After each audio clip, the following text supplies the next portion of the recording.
자, 이제 유치권입니다. 유치권은 간단하게 의의만 보면 됩니다. 제가 유치권 할 때마다 항상 그림 그리는 게 갑이 소유하는 자동차다. 그런데 친구 을에게 빌려줬더만 친구가 고장을 냈기 때문에 수리센터에 수리를 맡겼다. 그래서 수리비를 받기 위해서 자동차 인도 거절할 수 있는 권리 뭘 가진다? 유치권을 가집니다. 그러면 수리비 채무자는 누구라고? 을입니다. 자, 그러면 이 을은 자동차 인도 거절할 수 있는 권리, 계속 유치할 수 있는 권리가 있는데 이걸 유치권이는데 자동차 수리할 때 유치권 설정 약정한 적 없죠? 근데 왜 생기느냐? 유치권은 당사자 약정에서 성립되는 게 아니고 법률의 규정에 따라 당연히 인정되는 법정 담보물권입니다. 따라서 유치권은 절대로 설정이란 말을 한다 안 한다? 안 합니다. 아무리 당사자가 특약하더라도 요건을 갖추지 못하면 유치권 성립하지 않습니다. 유치권은 법정 담보물권입니다. 그럼 유치권의 공시수단은 뭐가? 점유입니다. 따라서 점유물권성이다 이런 말합니다. 유치권은 점유가 성립요건이고 존속요건입니다. 어떤 경우라도 점유가 상실되면 유치권은 다 소멸됩니다. 자, 그러면 방금 말했던 거 다 했습니다. 점유물권성이다. 법정 담보물권이다. 그럼 이 경우 유치 목적물은 채무자 소유 안 한다. 그럼 맞아 틀려요? 틀렸죠. 지금 이거 채무자 소유 아니지 않습니까? 갑 소유 아닙니까? 그래도 유치권 성립합니다. 그럼 물어봅니다. 유치권은 물권입니까? 채권입니까? 물권이죠. 따라서 이 병은 을에게만 인도 거절하는 게 아니고 갑에게도 유치권 주장할 수 있어 없어요? 있습니다. 인도 거절할 수 있습니다. 자, 그럴 때 이 병은 채무자에게 수리비 달라 할 수 있죠? 소유권자에게도 수리비 달라 할 수 있어 없어요? 없죠.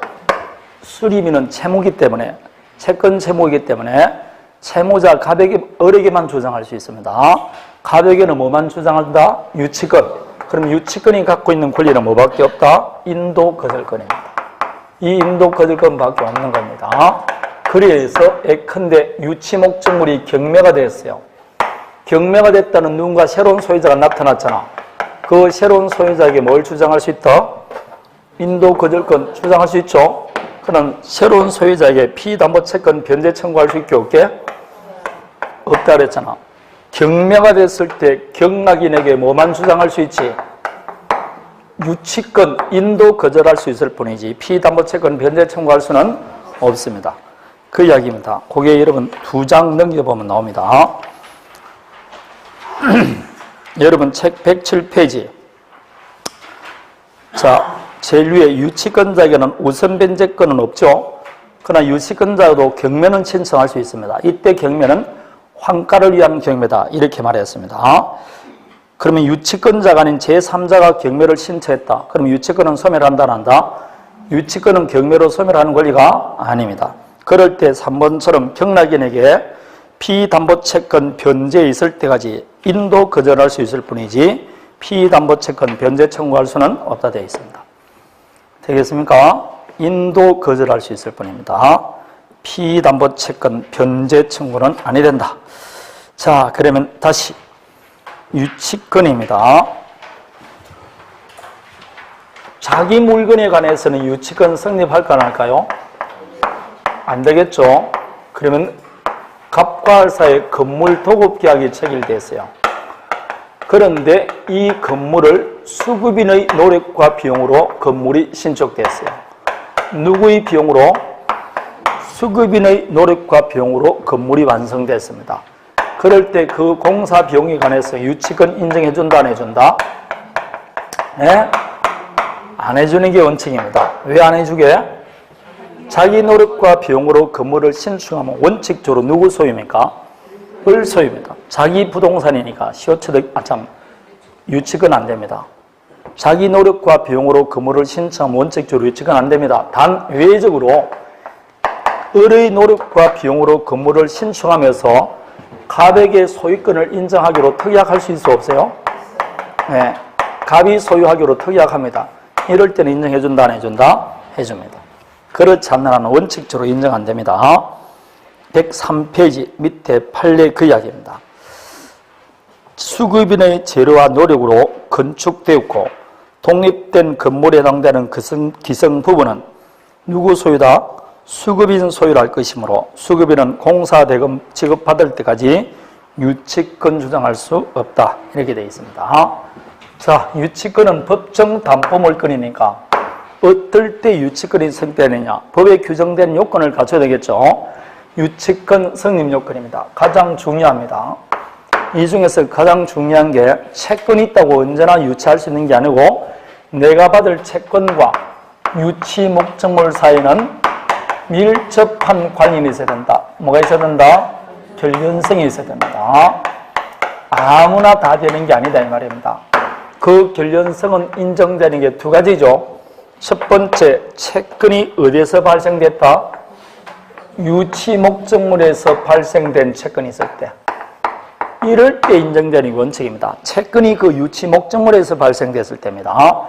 그 외에 이제 판례가 인정하는 게 반환청권과 동일한 법률 관계, 동일한 사실관계로부터 발생된 경우 이렇게 나오지 않습니까? 가장 문제가 되는 게 이제 여러분 유치권은 담보물권인데 담보물권이 통유성 중에 제가 아까 뭐가 없다 했죠? 물상대위성이 없습니다. 왜 물상대위성이 없다? 우선 변제권이 없으므로. 그것은 아까 이야기했죠? 물상대위성은 없지 다른 거는 다 가지고 있어요? 안 가지고 있어요? 다 있습니다. 부종성, 수반성 다 있습니다. 그래서 여러분 104페이지를 펴봐요. 제일 위에서 5번째 동그라미 3번 보면 다세대 창호공사를 완성한 하수급이라고 되어 있습니까? 다세대주택의 창호공사, 창호니까 문짝과 창문을 이렇게 원래 여러분 집을 건물을 신축하면 이렇게 도급인, 수급인이 있는데 다 한 사람이 하는 게 아니고 문짝은 문짝대로 하고 타일은 타일대로 하는 겁니다. 그래서 이 건설 경기가 많아지면 가난한 사람이 살기가 좋은 겁니다. 전방 효과도 많지만 하방 효과가 많죠. 건물을 딱 신축하면 일단은 시멘트 장사 살아 안 살아? 철근 살죠. 유리 살아 안 살아요? 타일 살아 안 살아? 살아. 창, 호 다 삽니다. 한밭집 살아 안 살아? 한밭집 살잖아. 그러니까 얼마나 많이 먹여 살리는데. 그래서 건설 경기가 그래서 중요한 겁니다. 거기보다. 그럼 창호공사를 완성한 하수급인이 공사비를 못 받았는데 한 세대만 점유했어요. 그래도 전체 공사대금에 대해서 유치권 주장할 수 있게 없게? 그게 3번 이야기 아닙니까? 자, 밑에 채권과 목적물 결연성. 그러면 채권이 목적물에서 발생된 대표적인 게 뭐가 있다? 방금 말하던 공사비, 여기 또 뭐라고? 수리비, 이런 게 대표적입니다. 다음에 있는 게 뭐가 있다? 비용사환증권, 필요비, 유익비 같은 겁니다. 자, 그러면 유치권 성립하지 않는 걸 봐야 되겠죠? 오른쪽 박스를 만들어 놨습니다. 그래서 오른쪽 박스, 그거 기억하면 됩니다. 우리 시험에 제일 많이 나온 게 보증금과 권리금입니다. 보증금과 권리금에는 유치권 인정된다, 안 된다? 안 됩니다. 다음에 건물 임차인은 부속물 매수 청구할 수 있죠. 부속물 매수 청구되면 시가상당 매매 이야기 체결되니까 매매대금과 목적물 반환은 동시행이지 유치권은 아닙니다. 그거는 겁니다. 다음에 5번을 보십시오. 건물 신축 공사 현장에 건축 자재를 공급했습니다.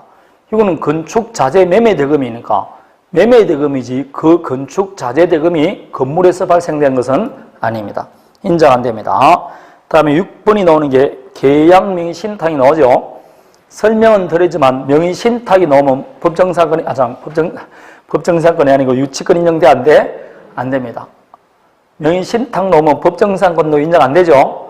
유치권도 안 됩니다. 무조건 왜 그런지 묻지 말고 안 된다 그러면 됩니다. 다음에 건물 옥탑 외벽 등에 설치된 간판입니다. 여러분 간판이 그 건물에서 발생된 비용입니까?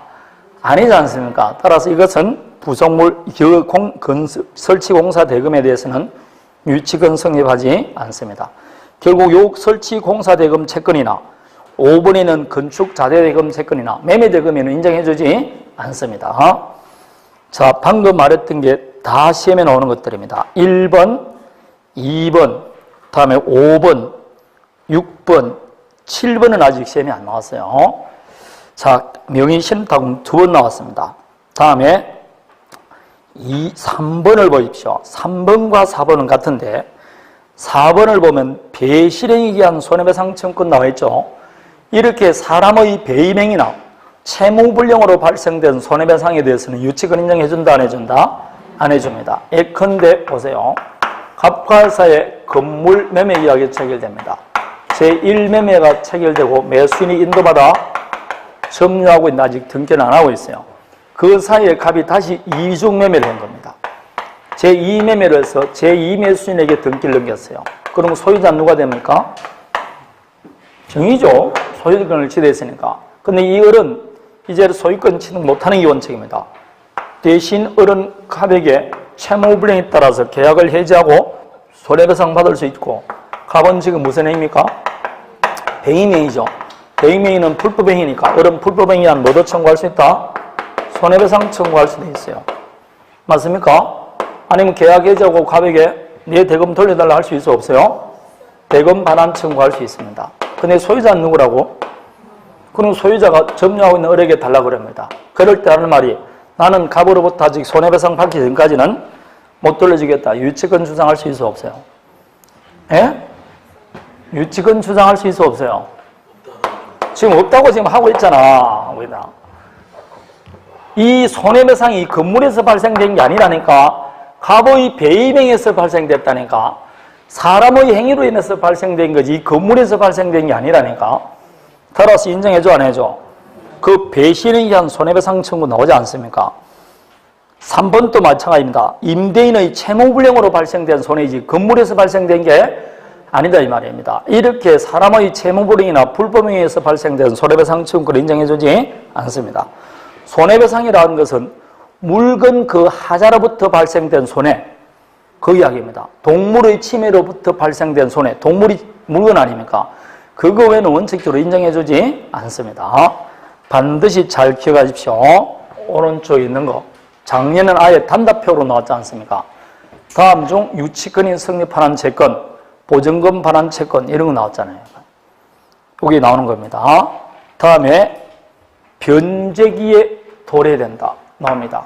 하기 전에 채권과 목적물의 결연성은 필요하다. 맞죠? 그러나 점유와의 결연성은 있을 필요 있어 없어요? 예? 없죠. 따라서 점유와의 결연성은 있을 필요 없다는 것은 반드시 채권이 목적물 점유 도중에 발생할 필요는 없고 먼저 채권이 발생되고 나중에 점유하더라도 위치권 인정해준다 안 해준다? 해준다. 그 뜻입니다. 104페이지 마지막 줄 나와 있습니다. 다음에 변제기 도래된다. 변제기 도래하지 않는데 변제를 할 수 없지 않습니까? 그래서 유익비의 경우에는 법원에서 상환기간을 허위 요청할 수, 법원에 상환기간을 허위 요청할 수 있죠. 그럼 법원에서 상환 유예를 해줬습니다. 그럼 그 기간 동안 유치권 성립한다 안 한다? 안 하죠. 왜냐하면 변제기가 도래 안 했으니까. 다음에 적법하게 점유됩니다. 반드시 목적물을 점유해야 된다 안 해야 된다? 점유됩니다. 이때 점유는 직접 점유, 간접 점유를 포함하죠. 단 누구를 간접 점유를 해서는 직접 점유를 해서는 안 된다. 채무자를 직접 점유라는 간접 점유는 인정해주지 않습니다. 다음에 반드시 적법하게 점유됩니다. 따라서 절도범이 훔친 물건을 비용을 지출하더라도 유치권 성립한다 안 한다? 안 합니다. 왜냐고? 불법 점유니까. 따라서 타인의 물건을 훔치거나 횡령했다 이런 것 안 돼? 안 됩니다. 반드시 적법한 점유됩니다. 그래서 나오는 것이 갑과 사이에 임대차 계약이 체결됐어요. 그럼 임차인은 목적물을 점유할 정당한 권한이 있어 없어요? 있죠. 그럼 이 임차권자가 임대차 존속 중에 비용이 지출되면 유치권 주장할 수 있게 없게 있습니다. 그런데 임대차가 종료되고 임대차가 체결되고 임대차가 종료됐어요. 그리고 보증금 다 받았습니다. 그럼 이제는 동시한미권 행사할 수 없죠? 이렇게 종료된 다음에 뭘 지출했다? 비용을 지출했어요. 인정해준다 안 해준다? 안 해주죠. 왜냐하면 임대차가 종료된 후 보증금을 다 받았으면 점유할 권한이 없어. 불법 점유입니다. 그래서 인정해주지 않았습니다. 만일 보증금을 못 받았으면 동시한명권을 행사하면서 점유할 수 있습니다. 그러지 않고는 유치권 인정되지 않습니다. 자, 이제 이거와 관련된 어려운 판례 봅니다. 갑과 을사의 도급계약이 체결됐어요. 자, 건물 도급계약이 체결되었습니다. 그럼 당연히 공사비가 있어요. 그럼 유치권 행사할 수 있겠죠? 그런데 아직 점유를 하지 않고 있습니다. 안 하고 있는 사이에 A가 이 건물을 강제 경매를 신청했어요. 강제 경매하면 경매 목적물은 반드시 압류한다 그랬죠? 근데 따로 압류 안 했습니다. 그래서 경매 개시 결정 등기가 됐어요. 이렇게 경매 개시 결정 등기된 후 채무자가 을에게 점유를 예전해 줬어요. 그래서 을이 뭐하고 있다? 점유합니다. 드디어 경매가 신청됐기 때문에 경매가 됐어요. 그래서 병이 소유권을 취득했습니다. 자, 첫 번째 을은 유치권 취득했다 못했다? 먼저 채권이 발생되고 나중에 점유하더라도 유치권 인정한다 그랬습니다. 따라서 유치권 성립합니다. 여기에서 유치권 성립한다까지가 우리 시험에 나왔어요. 유치권 성립합니다. 근데 소유자는 이제 누가 바뀌었다고? 병으로 바뀌었습니다. 그 병에게 유치권 주장할 수 있게 없게? 유치권으로 인도 거절할 수 있냐? 못합니다. 분명히 을은 유치권은 취득합니다. 그렇지만 그 유치권으로 경락인에게 대항 못합니다. 왜 못하느냐? 요 부동산이 경매 개시 결정됐다는 것은 요 부동산 압류됐게 안 됐게? 아까 압류됐다 했죠? 압류는 방금 무슨 효력이 있다 했다고? 처분검조가 있습니다. 따라서 압류는 처분검조가 있는데 을에게 점유를 이전함으로써 유치권이 성립됐다는 건 처분했다는 거 아닙니까? 따라서 요 누구한테는 요 압류권자에게 대항 못합니다. 압류권자에게 대항 못한다는 게 결국 누구한테? 경락인에게 대항 못합니다. 그래서 경매 개시 결정 등기 후에 점유를 이전받으면 유치권은 취득하지만 경락인에게 대항하지는 못합니다. 그러면 경매 개시 결정 등기 전에 점유했으면 경락인에게 대항할 수 있게 없게 있습니다. 그게 1번 판례입니다. 강제 경매 개시 결정 기입 등기가 경료되어 압류 효력이 발생한 이후에 채무자가 점유를 이전했을 때는 인정해주지 않습니다. 않는 겁니다. 다음에 방금 제가 유치권은 변제기가 도래해야 된다 그랬죠. 자, 그럼 이때는 되는지 보십시오. 갑과 을 사이에 도급계약을 체결했어요. 그래서 을이 도급계약했는데 이게 이제 기존 건물이 있습니다. 기존 건물이 있고 이걸 정개축을 하는 겁니다. 그 정개축에 난 도급계약을 누가 하고 했냐? 을하고 했어요. 그래서 을이 건물을 지금 뭐하고 있다? 점유하면서 공사를 하고 있어요. 그러는 도중에 이 기존 건물에 경매가 들어온 겁니다. 강제 경매가 들어왔어요. 똑같이 경매 개시 결정이 된 겁니다. 드디어 우리 공사가 완성이 됐어요. 자, 유치권 취득한다 못한다? 경매가 됐으니까 누군가 경락받았을 거 아닙니까? 정의 경락받았어요. 유치권 성립한다 안 한다? 유치권은 무조건 성립한다니까. 네? 지금 점유하고 채권이 발생됐잖아. 그러면 경락인에게 대항할 수 있을까 없을까요? 경매 개시 결정 등기 전에 점유를 했었죠. 그럼 조금 전에 경매 개시 결정 등기 전에 점유하고 있으면 경락인에게 대항할 수 있다 했잖아. 근데 이때는 대항 못해요. 왜 안 되느냐? 이때는 점유했지만 아직까지 채권이 발생했다 안 했다? 안 했어요. 언제? 건물이 이때 공사비 채권이 발생합니다. 그럼 이때는 아직 뭐가 발생하지 않았다? 유치권이 성립이 안 됐어요. 언제 유치권 성립했다? 이때. 그러면 결국 뭘 뒤에 했던 겁니까? 위에 거하고 그림이 똑같잖아. 경매 개시 결정 등기 이후에 유치권을 취득한 것과 같으니까 경락인에게 대항하지를 못합니다. 이게 작년에 문제 중에 제일 어려운 문제였고 한 문제도 한 사람도 맞출 수 없을 정도로 어려운 문제였어요. 유치권에서는 이렇게 어려운 판례가 나왔습니다. 자, 경매 개시 결정 기입 등기 이후에 유치권이 성립하면 유치권은 성립합니다. 그렇지만 누구한테는 대항 못한다? 경락인에게 대항 못합니다. 다음에 유치권 배제 특약할 수 있게 없게 있습니다. 유치권은 사전 사후 다 배제 특약할 수 있습니다. 이럴 때 명시적 묵시적으로 다 할 수 있죠.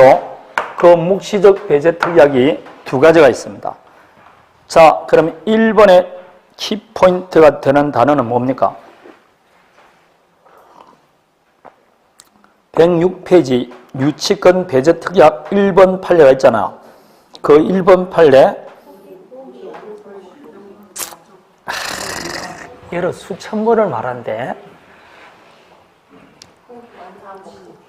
포기는 무슨 포기입니까 지금까?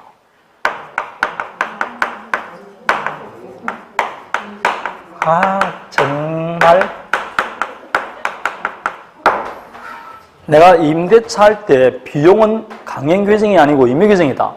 그래서 비용 포기 특약 할 수 있는데 비용 포기 특약 중에 대표적인 게 원상복구 명도 특약이라니까. 지금 두 사람 사이에 임대차를 체결하면서 임대차 종료 시 임차인이 건물을 원상복구하여 명도하기로 특약했잖아. 이렇게 건물 원상복구 명도 특약하면 필요비익비 포기한 것을 본다니까.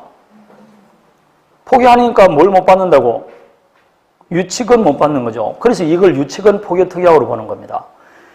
그래서 임대차에서 비용 포기 특약이나 유치권 포기 특약이나 같다니까.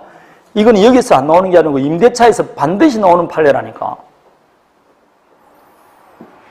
그 원상복구 명도 특약이라니까. 그걸 좀 기억하면 되지. 손바닥에 적든지 좀 해라고. 매년 나오는 걸 왜 기억을 안 하냐고. 매년 나오는데 그러면서 어떻게 점수를 올리느냐 이거야. 매년 나오는 걸 확인 안 해서. 응? 그러면서 목표는 몇 점입니까? 예, 80점입니다. 중인다니까 지금. 알려좀. 원상복구 명도 특약입니다. 다음에 또 하나인 거, 이거는 임대차에서 나오니까 반드시 기억해야 돼요. 갑과 할 사이에 임대차 계약을 체결합니다. 그럴 때 임대차가 하면 보통 계약서에 임대인의 승낙 없이는 임차목청물을 정개축하지 못한다. 이렇게 씁니다. 두 번째, 임대인 승낙 유무를 불문하고 그 정개축 부분은 누구에게 기속시킨다?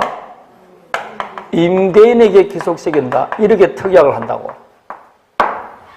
정개축 부분은 임대인에게 기속시킨답니다. 이 특약은 판례는 어떤 특약으로 보냐면 두 가지로 보는 거예요.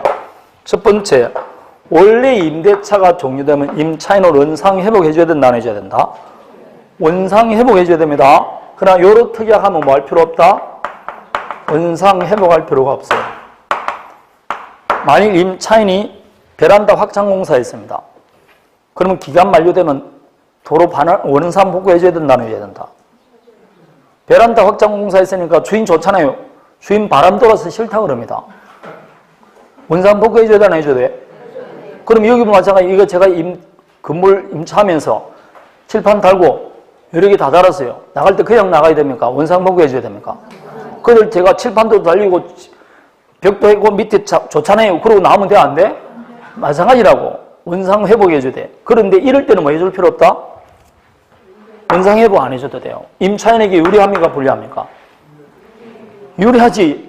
그러니까 이때도 뭐는 못 받는다? 원상회복을 면하는 대신 비용 포기 특약한 것으로 봅니다. 이것은 임차인에게 불리하지 않을 거니까 이 특약은 뭐라 보고? 유효로. 이 말 속에는 비용 받을 수 있게 없으니까 유치권 성립한다 안 한다? 안 합니다. 이게 유치권 포기 특약으로 본 판례 두 가지입니다. 이 두 가지가 되면 유치권 성립하지 않습니다. 잘 기억하셔야 됩니다. 다음에 유치권, 여기까지가 성립 요건입니다. 제일 중요한 거죠. 나머지 그냥 한번 읽어보시면 됩니다. 자, 여기서 여러분 봅니다. 유치권자에게도 경매 신청권이 있습니까? 없습니까? 있죠. 다만 이때 경매는 우선 면제를 받지 않는 경매가 아니랬죠. 환가를 위한 경매다 그랬습니다. 그런데 유치권의 경우 보통 보면 자동차 이런 것은 경매를 신청하면 너무 비용이 많이 들고 시간도 오래 걸립니다. 경매를 한다는 것은 뭐로 바꾸기 위한 겁니까? 돈으로 바꾸기 위한 과정이죠. 그걸 절차를 생략하고 이 자동차를 자기 변제에 바로 충당할 수 있습니다. 이걸 뭐란다? 간이 변제 충당이라고 합니다. 이 간이 변제 충당은 무슨 절차를 안 한다는 겁니까? 경매 절차를 안 거치고 바로 자기 변제에 충당하는 겁니다. 이건 누구한테 신청해야 된다? 법원에 합니다. 이 정도는 알아야 됩니다. 그 밑에 2항 나와 있죠. 그럼 법원에서 감정평가해서 직접 변제 충당하게 됩니다. 자, 이럴 때는 미리 채무자에게 통지해 줘야 된다, 안 해줘야 된다? 채무자 입장에서는 자기 물건 날아가니까 당연히 채무자에게 미리 통지하라 되어 있습니다. 다음에 오른쪽 유치권자는 유치 목적물에서 과실이 수치되면 자기 변제 우선 충당할 수 있습니다. 자, 다음에 밑에 유치권자의 의무. 유치권자는 자기 물건이 아니니까 선량한 관리자의 주의로서 점유해야 됩니다.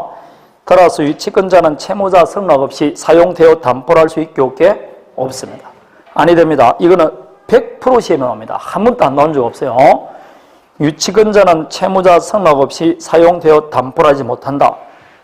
기억하셔야 됩니다. 단 보존에 필요한 범위 내에서는 사용할 수 있게 없게 있습니다. 승낙 없이 보존에 필요한 범위 내에서는 사용할 수 있습니다. 자, 그러면 갑의 주거용 건물에 을이 공사를 했습니다. 이 공사비를 받기 위해서 주택에 거주해서 사용합니다. 거주해서 사용할 수 있어 없어요? 있죠. 주택은 거주해서 사용하는 자체가 무슨 행위다? 보존행위에 속합니다. 그렇지만 공짜로 사용하면 돼? 안 돼? 안 됩니다. 그래서 보존에 필요한 범위 내에서 사용하더라도 사용이익은 부당이득으로 반환해줘야 된다, 안 해줘야 된다? 해줘야 됩니다. 부당이득으로 반환해줘야 됩니다. 자, 그거 반드시 기억하십시오. 주택에 거주하는 것은 가능하다. 그러나 부당이득 반환해야 된다는 거. 그럼 조금 심학습 봅니다. 자, 갑의 건물의 을이 유치권을 행사합니다. 그런데 채무자 승낙 없이 유치 목적물을 다른 사람에게 임대했습니다.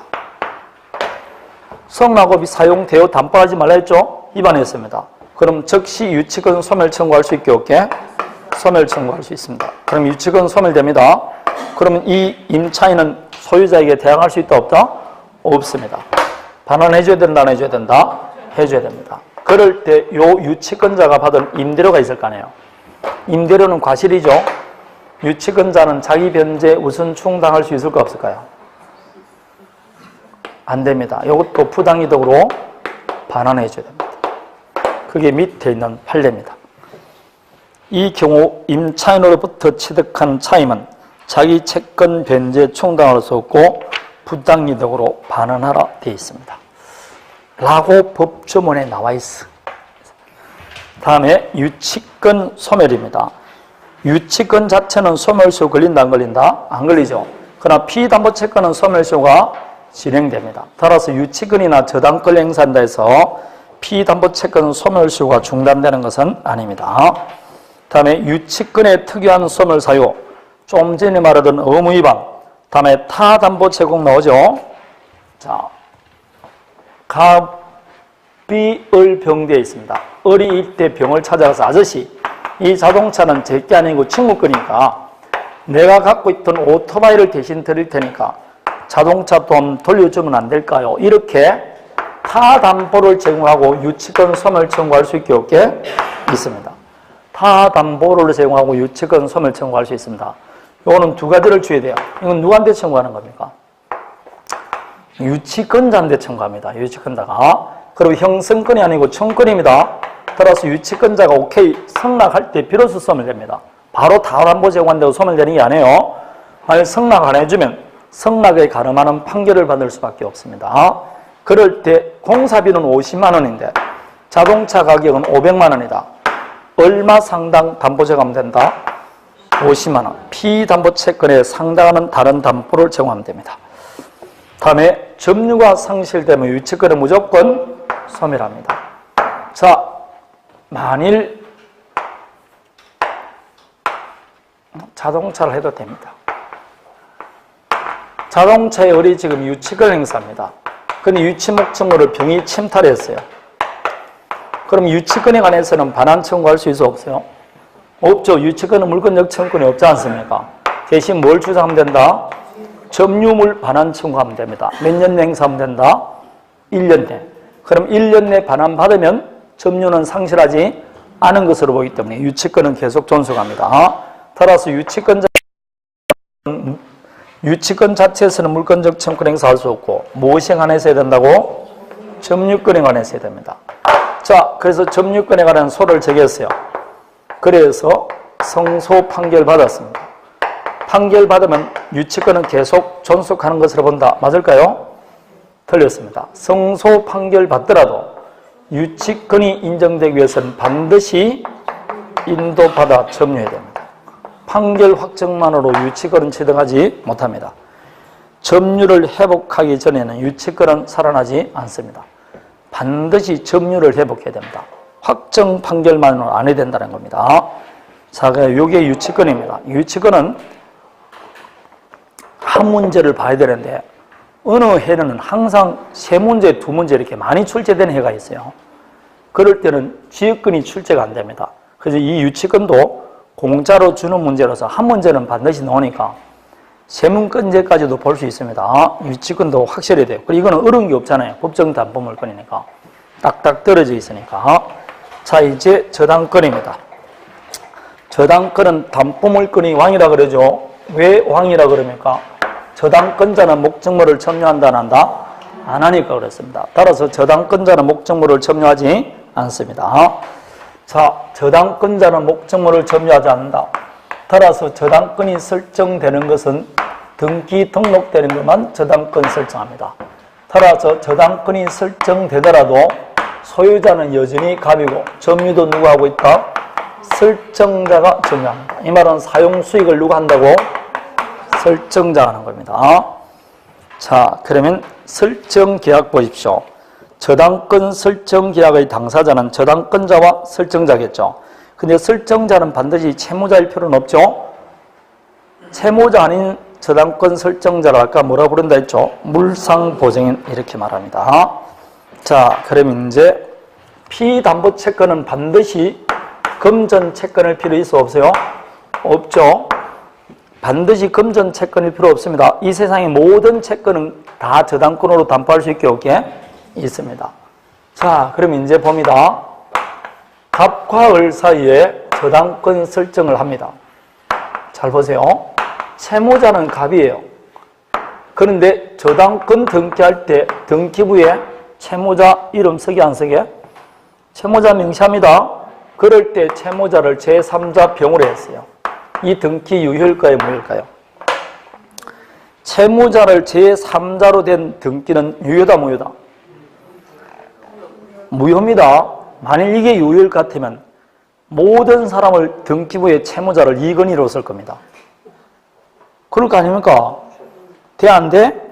안 됩니다. 동그라미 2번 나와 있어. 안 된다고. 예습은 몸에 좋다고 하는데도 하면 다 나오고, 민법을 그렇게 몰짱하게 보니까, 나를 몰짱하게 보는 것과 똑같은 거죠. 죽일게요. 민법을 애지중지하지 않는다는 건 말에 맞습니다. 민법은 책이 새카마야 돼. 안에가 새카마는 게 아니고 바깥에 많이 만져가 새카마야 돼.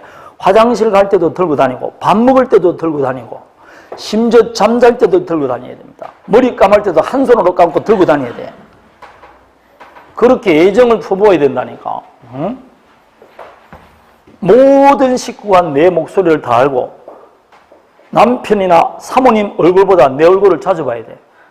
애들도 나만 보면 반갑다고 해야 돼. 지상권 존속기간, 최단 존속기간 경관 근무를 30입니다. 집안 식구가 다 알아야 돼. 그 정도로 열심히 털어놔야 된다고. 동영상을.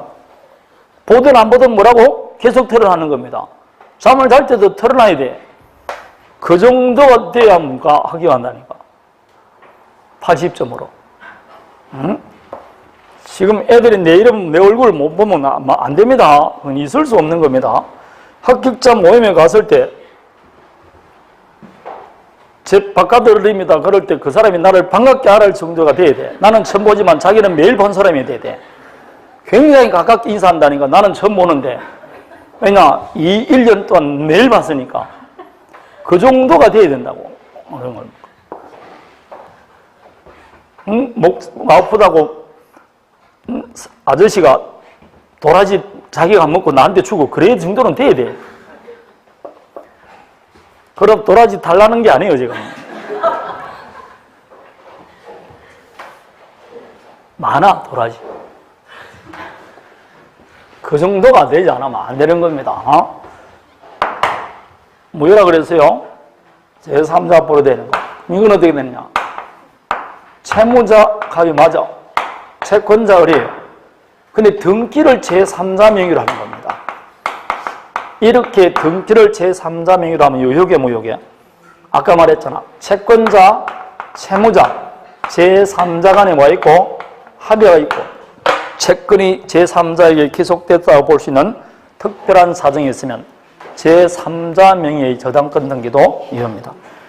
제3자 명의 가등기 담보도 유효고 제3자 명의 전세권 등기도 유효다. 아까 다 했습니다. 자, 그게 성립과 관련된 거. 다음에 저당권의 효력인데 효력 중에서 이제 두 가지.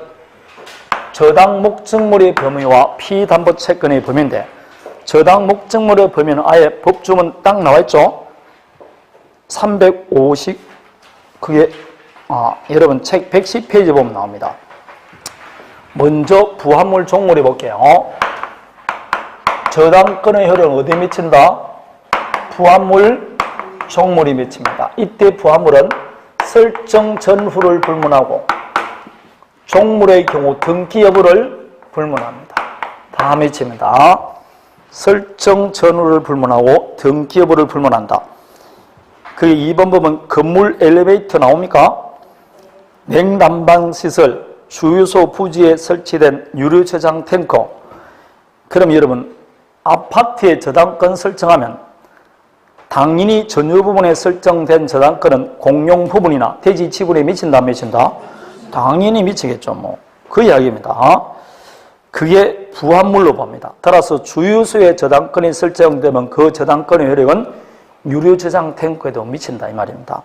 다음에 주유소 건물과 주유기, 유류 저장 탱크는 부합물이지만 주유기는 종물입니다.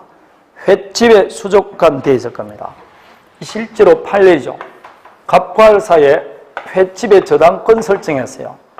저당권 설정한 다음에 횟집 주인 여기에 수족관을 설치했는데 4천만 원짜리 설치했어요. 그럼 이 저당권의 이름은 수족관에도 미친다 안 미친다? 미친다. 그 이야기입니다. 자, 그러면 이 부합물 종물에 미친다는 규정은 강행 규정입니까? 임의 규정입니까? 임의 규정입니다. 강행 규정 아니에요. 따라서 배제 특약 할 수 있게 없게 있습니다. 설정할 때 수족관에는 미치지 않으면 특약하면 된다고. 등기하면 제3자에게 대항할 수도 있습니다. 이렇게 부합물 종물에 미칩니다. 그럼 여기서 보십시오. 건물입니다. 갑의 건물에 우리 저당권 설정했습니다.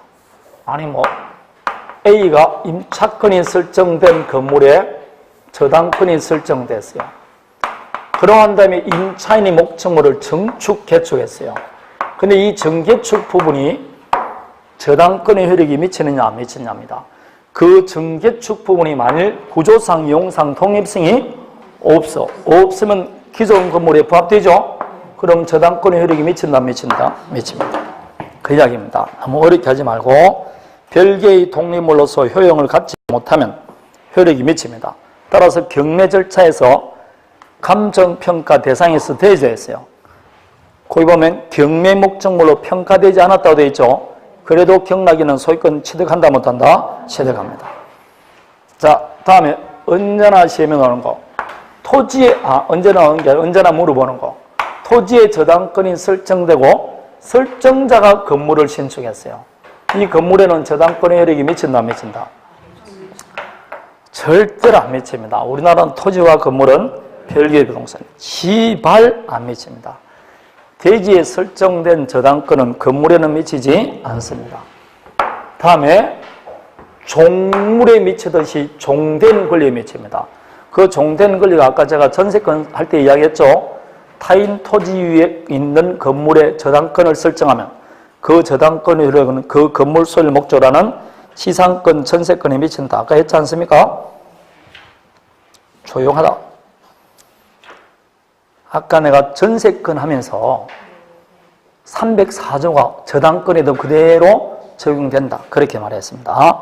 자, 여기까지가 358조에 있는 우리가 흔히 말하는 부합물, 종물에 저당권의 효력이 미치는 범위에 관한 겁니다. 다음에 과실에는 미친다, 안 미친다? 안 미치죠. 다만 저당권을 실행하기 위해서 압류한 이후에는 미친다, 안 미친다? 미칩니다. 압류한 이후에는 미칩니다. 자, 그럼 압류했다는 사실을 전세권자 등은 모를 수 있죠. 그래서 압류한 사실을 뭐 해줘야?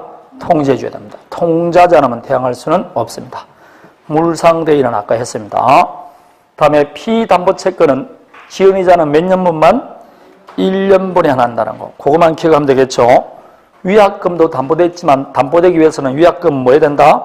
등기됩니다. 등기됐을 때만 담보됩니다. 자, 여기까지입니다. 다음에 토지 건물 일괄 경매 신청입니다. 가보의 토지 위에 얼합으로 저당권이 설정됐어요. 저당권이 설정된 후 건물이 신축됐습니다. 자, 이 신축 건물에는 저당권의 효력이 미친다, 안 미친다?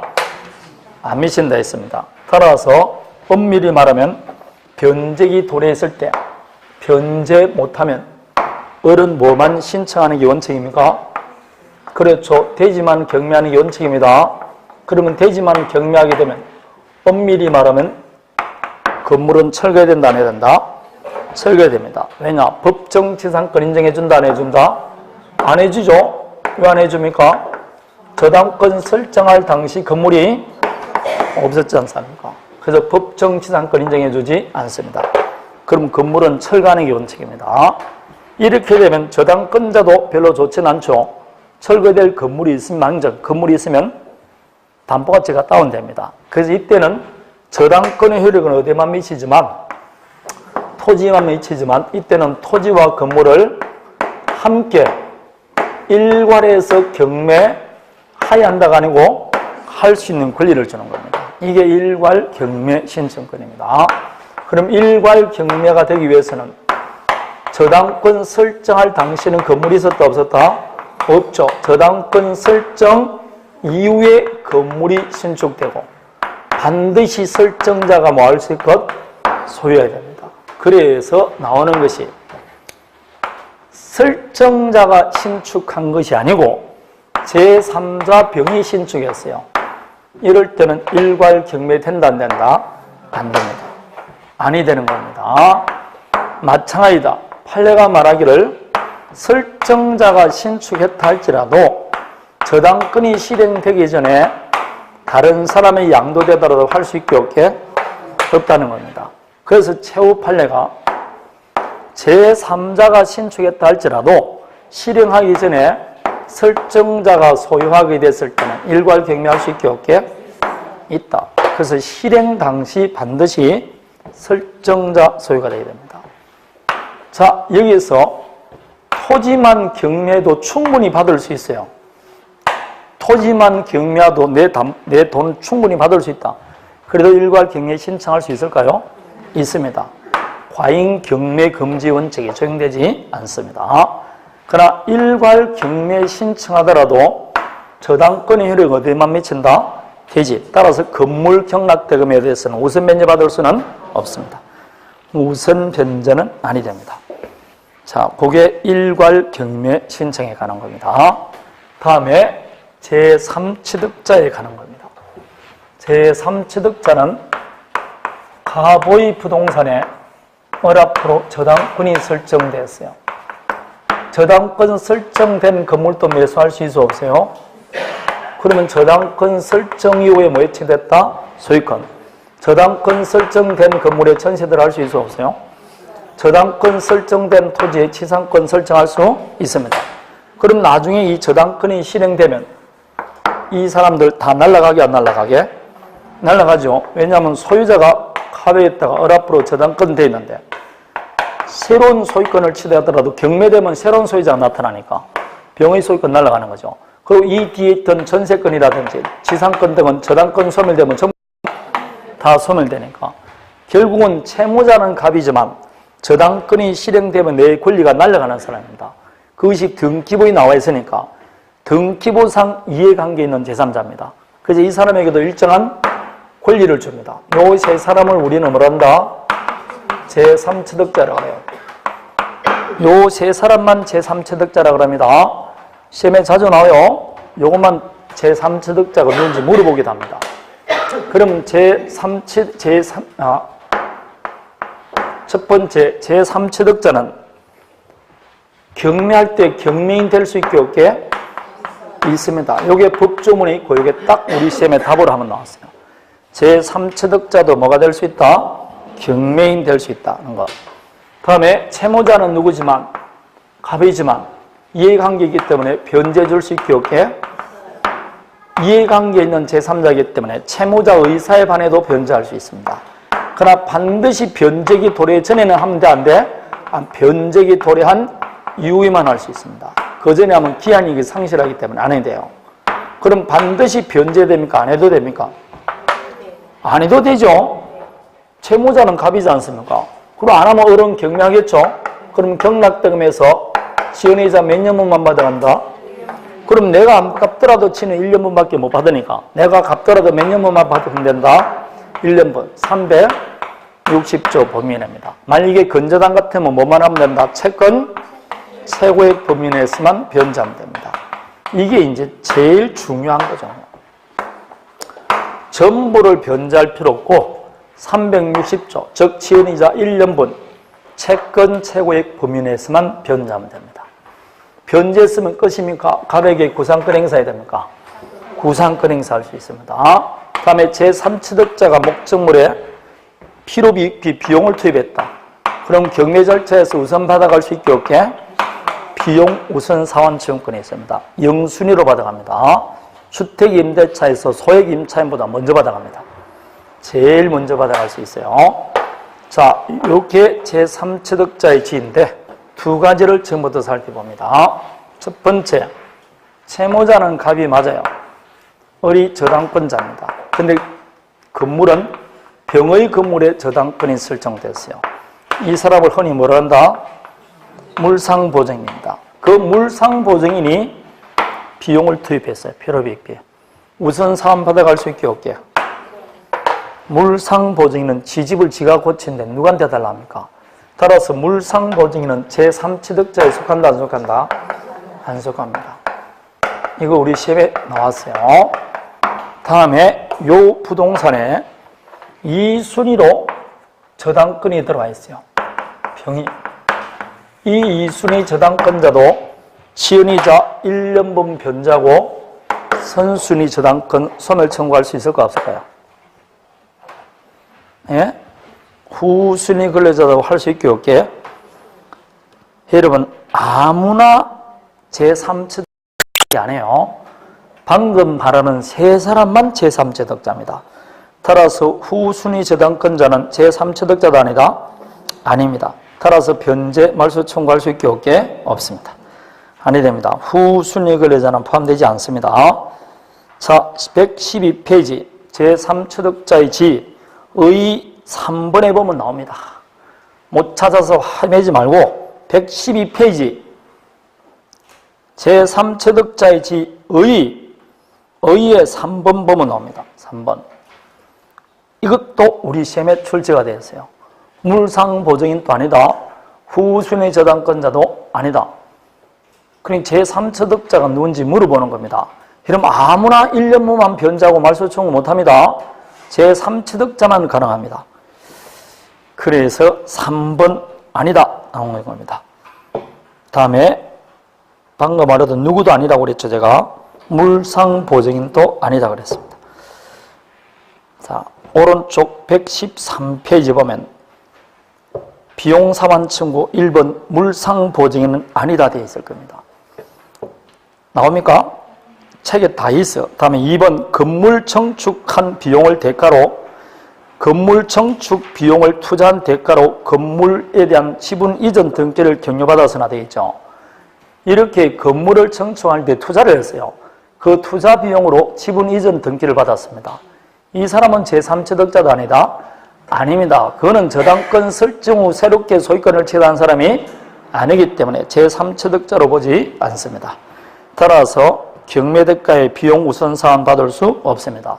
그러면 가만히 보니까 전부 다 이 문제는 시험에 나오는 거 경매인이 될 수 있다 외에는 제3취득자느냐 아니냐 그거 물어본 문제만 우리 시험에 다 나왔다니까. 물상보증인? 아니다. 후순위 저당권자? 아니다. 지금 2번 건물 청축 비용으로 투자한 대가로 지분 이전 받았다. 아니다. 이거 전부 다 시험에 나왔다니까. 그러니까 아무나 제3취득자가 되는 게 아니다 이 말입니다. 자, 방금 말했던 세 사람만 제3취득자입니다. 다음에 여러분이 좋아하는 법정지상권, 마지막 법정지상권입니다. 366조 법정지상권입니다. 366조 법정지상권은 이것도 토지와 건물이 동일 소유자야 되겠죠. 그럼 언제 동일 소유자야 될까요? 저당권 설정 당시입니다. 그래서 360조 법정지상권을 지금부터 봅니다. 그냥 366조 이렇게 하기도 하고 저당권 실용으로 인한 법정지상권 이렇게도 물어봅니다. 자, 그러면 첫 번째 무슨 당시? 그렇죠. 반드시 설정 당시입니다. 설정 당시 뭐가 있어야 된다? 건물이 있어야 됩니다. 있기만 하면 되지 미등기 무가 건물을 묻지를 않습니다. 반드시 있어야 됩니다.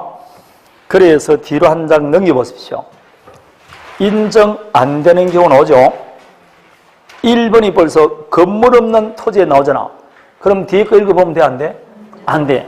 2번 또 건물 없는 토지에 나 있잖아. 그럼 최선순위 저당권 설정할 당시 건물 없었죠? 그럼 뒤는 볼 필요가 없습니다. 자, 다음에 그 3번은 지금 다시 봐야 됩니다. 도로 113페이지를 가보십시오. 설정 당시 건물이 있으면 된다 했죠? 외가 하나 있어요. 그게 113페이지 2번처럼 건물이 신축 중이었어요. 근데 신축 중인 건물의 구조나 종류를 예상할 수 있을 정도가 진척이 됐다. 그럴 때는 인정합니다. 다음에 자 이때 인정되는지 봅니다. 토지의 저당권 설정하고 저당권 설정할 당시 건물이 존재했어요. 미등기 무가 건물이 묻질 않다 했습니다. 근데 이 건물이 멸실됐어요. 멸실돼서 새로 건물을 신축했습니다. 그런데 신구 건물사의 동일성이 없어요. 저당권이 실행되었습니다. 이 건물의 법정지상권 인정해준다 안 해준다? 에? 안 해주기는 해준다고 밑에 두 눈을 시퍼렇게 떼고 있잖아 지금. 응? 존재한 이상 건물을 개축 정축하는 경우는 물론이고 멸실돼서 철거된 후 신축하는 경우도 인정된다. 이 경우 신구건물사의 통일성이 있거나 소유자가 통일할 것을 요하는 것도 아니다 이 말입니다. 되겠습니까? 다만 존속기간이나 범위 등은 뭘 기준한다? 구건물을 기준합니다. 이게 간평사에서 신건물을 기준한다. 원래 나왔어요. 구건물을 기준할 뿐입니다. 무조건 인정해줍니다. 밭 이건 안 됩니다. 토지와 건물이 동일 소유자인데 토지, 건물 양쪽 모두에 뭘 설정했다? 공동저당을 설정했어요. 이렇게 공동수당 설정된 후 건물이 멸실되었어요. 자, 새로 신축됐습니다. 이 건물에는 인정해준다, 안 해준다? 안 해줍니다. 그게 114페이지 박스 4번 3번 이야기입니다. 동일 소유에 속하는 토지 시상 건물의 공동저당권이 설정된 후 지상 건물이 철거돼서 신축됐다. 인정해주지 않습니다. 이해되겠습니까? 인정 안 해줍니다. 자, 앞으로 여러분 공동저당 나오고 철거란 말이 나오죠? 인정해준다 안 해준다? 안 해줍니다. 공동저당 철거 그럼 인정해주지 않습니다. 무조건 안 해줍니다. 단답형으로 외워야 돼요. 이럴 때는 일괄 경매 신청만 할 수 있을 뿐입니다. 일괄 경매 신청 대상이 됩니다. 다음에 저당권 설정 당시에 토지와 건물이 동일 소유자입니다. 언제 당시만 동일 소유자? 따라서 설정 당시만 동일 소유자지. 나중에 소유자가 달라지더라도 경매가 되면 인정해준다, 안 해준다? 무조건 인정해줍니다. 설정 당시만 포함됩니다. 그 이후에 달라졌더라도 인정해줍니다. 자, 이럴 때 우리 조금 전에 이야기했었죠. 저번 시간에 대지와 건물을 일괄해서 매수했다. 이 말로 인정해줘, 안 해줘? 그게 2번 아닙니까? 미등기 건물을 대지와 함께 매수한 이 말만 나오면 인정해주지 않습니다. 일괄 매매란 말이 너무 인정 안 해줍니다. 그래서 미등기 건물을 대지와 함께 매수했다. 땡 그러면 됩니다. 더 이상 볼 필요가 없습니다. 뒤에 게 절대로 읽으면 안 돼요. 그냥 거기까지만 읽고 안 된다 그러면 됩니다. 건물 없는 토지에 땡 그러면 돼. 뒤에 거 읽죠? 이제 헷갈리기 시작합니다. 왜냐하면 그럴싸하게 나온다니까. 절대로 안 됩니다. 좋아. 이거는 인정해줘야 안 해줘? 토지와 건물이 토지의 저당권 설정할 당시 건물이 없었는데 나중에 갑이 건물을 신축할 때 법정치상권을 인정한다는 양해를 얻어서 건물을 신축했어요. 저당권자이 뭘 받았다고? 양해를 얻어서 건물을 신축했습니다. 나중에 법정치상권 인정해준다, 안 해준다? 그 양해 얻는 거 그거 다 꼬시는 말이라니까. 저당권 설정할 당시 건물이 없었어. 그럼 안 보면 돼. 근데 뒤에 읽으면 꼭 될 것 같이 나온다니까. 그게 쓸데없는 말이라니까. 설정 당시에 땡 그러면 돼. 그냥. 건물이 없는데 어떻게 할 거냐고. 설정 당시에 건물이 없는데. 인정 안 됩니다. 저당권자가 양해한다고 되고 안 되고 할 게 아닙니다. 경락인하고 관계 있지. 지하고 관계가 없지 않습니까? 그래서 인정 안 됩니다. 제발 안 됩니다. 다음에 구분 소유적 공유관계. 저번 주에 했던 거 다시 봅니다. 갑과 을이 위치와 면적을 특정해서 구분 소유하기로 약정하면서 등기는 공유 등기합니다. 이걸 구분 소유적 공유 등기라고 그래요. 그럴 때 만일 갑이 왼쪽을 단독 소유하고 을이 오른쪽을 소유하기로 구분 소유하기로 약정했어요. 근데 분필 등기는 됐다 안 됐다? 안 됐어요. 무슨 등기돼 있다? 공유 등기돼 있다고. 공유 등기. 그게 구분 소유적 공유 관계라고. 다른 말로 하면 상호 명의 신탁이요. 저번 주에 했잖아. 소유권 할 때. 라고. 구분 소유적 공유 관계. 상호 명의 신탁입니다. 그럴 때 갑이 자기가 소유하는 건물 부분에 건물을 신축했어요. 나중에 소유자가 달라지면 법정상권 인정해준다, 안 해준다? 인정한다고. 저번 주에 진짜 했잖아요. 저번 주에. 구분지상권 저번 주에 했어, 안 했어요? 구분지상권 한다. 이제 뭐 말이 헛나온다. 88페이지. 나는 한 번 딱 능일이가 나오구만.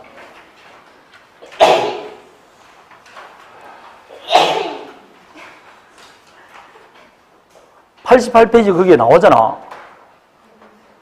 그 법률관계 내부 2번 법은 관세법상 법정상 성립할 여지가 없다. 그거 나오잖아 지금 할 때. 아니 민법을 그렇게 물러봅니까? 저번 주에 했던 것도 기억 못할 정도로 민법을 공부 안 하면 어떡하느냐고. 지금 다른 걸 전부 다 제하고 민법을 죽을 들어 해야 된다니까. 개론은 나는 몰라. 개론은 잘하든지 못하든지 나는 민법만 문제된 거라니까. 개론은 개론만 하라 그러겠지. 그거는 그 사람 말이고 나는 내 말이요. 갑이 자기가 소유하는 부분이 아닌 을이 배타적으로 소유하는 부분에 건물을 신축했어요. 나중에 소유자가 달라졌습니다. 인정해준다, 안 해준다? 안 해준다고. 두 사람 사이는 구분 소유라니까. 이거는 동일 소유자고 이는 동일 소유자가 아니니까 안 된다고. 매번 나온다고 저번에 할 때 내가 분명히 별표 치면서 하라 그랬는데 제가. 별표를 해야 돼. 별표를. 안 했어? 안 했어? 안 했다 그러면 할 말이 없네. 안 했으면 해야 됩니다. 일단은 여기까지 하고 그럼 나중에 다시 보도록 할게요. 그럼 그거 안 했다 그러니까. 자, 다시 봅니다. 구분 소유적 공유 관계 있을 때, 그 부분 안 하고 넘어갔어요? 네, 안 했습니다. 내가 했는지 안 했는지 나도 모르겠네, 이제. 자, 요럴 때는 인정해주고, 이럴 때는 인정해주지 않습니다. 다시 114페이지를 가봅니다. 다음에 저당권 실행으로 소유자가 달라졌다 되어 있을 겁니다. 이 366조 법정상권은 강행규정입니다. 강행규정. 되겠습니까? 자, 그럼 이제 볼 때 114페이지 제일 밑에 줄 보니까 또 명의신탁 나옵니까? 안 나옵니까? 그럼 명의신탁권은 무조건 인정? 안 됩니다. 자, 이제 1번이 문제인데 1번이 묘한 겁니다. 이제 조금 전에 제가 공유할 때는 뭐만 공유했습니까? 토지 공유만 했죠. 이제는 토지 공유가 아니고 건물 공유입니다. 토지는 갑 단독 소유인데 건물이 갑을 두 사람이 공동 소유하고 있어요. 공유하고 있습니다. 여기다가 저당권 실행 설정되고 저당권이 실행됐어요. 자, 이럴 때 법정사건 인정해준다, 안 해준다? 해줍니다. 인정해줍니다. 인정해줍니다. 왜냐? 대지 단독 소유였으니까 인정해줍니다. 그게 1번 판례입니다. 1번 판례입니다. 토지 전부에 관하여 건물 존속을 위한 법정상권 인정해줍니다. 자, 그럼 언제 지상권 취득할까요? 소유자가 달라질 때. 언제 달라진다? 경락대금 완납시입니다. 등기할 필요 있어 없어요? 없습니다. 등기 없이 바로 취득합니다. 강행규정이랬죠. 3번에 나왔듯이 법정지상권을 가진 자도 건물과 지상권 중 어느 하나만 처분할 수 있게 없게 있다라고 말했습니다. 자, 법정지상권은 지료는 공짜입니까? 지급해야 됩니까?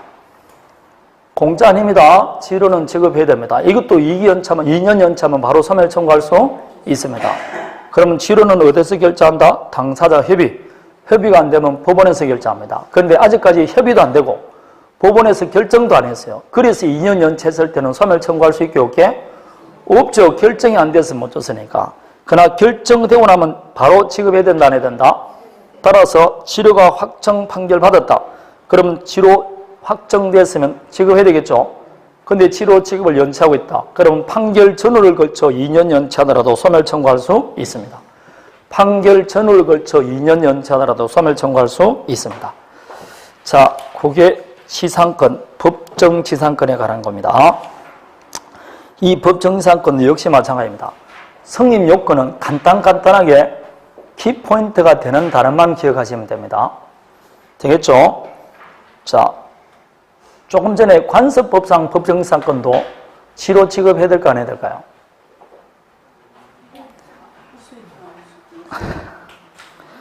115페이지에 있는 효과 있죠. 요게 지로에 관해서는 모든 법정지상권에 공통적으로 적용되는 겁니다. 관습법상 법정지상권도 공짜가 아니에요. 지로 지급에 관해서는 당사자가 협의해야 됩니다. 그냥 무상이다 그러면 틀립니다. 무상이다. 자, 여기서 여러분 여기 오른쪽 115페이지 효과 있죠. 이 효과는 법정지상권 모두에 적용되는데 딱 하나, 관습법상 법정지상권은 배제 특약 할 수 있어 없어요? 아까 건물 철거 특약하면 인정 안 해준다 했잖아. 그래서 일종의 임의 규정입니다. 그러나 요 366조는 무슨 규정이다? 강행 규정이다. 그것만 제외하고는 모든 법정지상권에 공통적으로 적용됩니다. 다 적용됩니다. 자, 다음에 저당권 침해단 구제인데 저번에 말씀드렸지 이 침해단 구제는 아직 한 번도 출제가 된 적이 없고 너무 어렵습니다.